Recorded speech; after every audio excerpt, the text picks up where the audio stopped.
ეს არ იქნება უბრალოდ აჭარული ხაჭაპურის გასინჯვა, ეს იქნება მასტერკლასი, ბატონო დავითი, შეფი, გვასწავლის როგორ სწორად უნდა ვჭამოთ აჭარული ხაჭაპური. ესე იგი, ვიქტორია, ვიღებთ კარაქს, ხმარებით, ერთს ესე ამოურევ, დეხავთ ყურს. აი, როგორი უნდა იყოს აჭარული ხაჭაპური.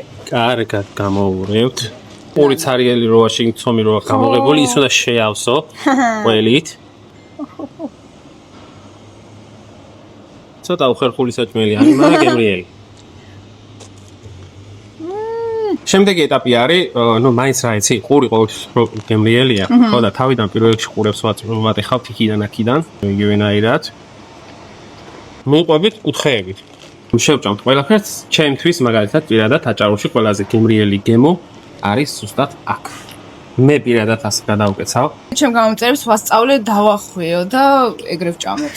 რა იცი, მე არ ვახვევ, იმიტომ რომ რაც უფრო დაბალია, საკვეთშად უფრო კომფორტულია და მირჩევნია კომფორტთან ერთად გემოც ადვილად მარტივად შესაძლებელი იყოს. ესე დავიჯერ.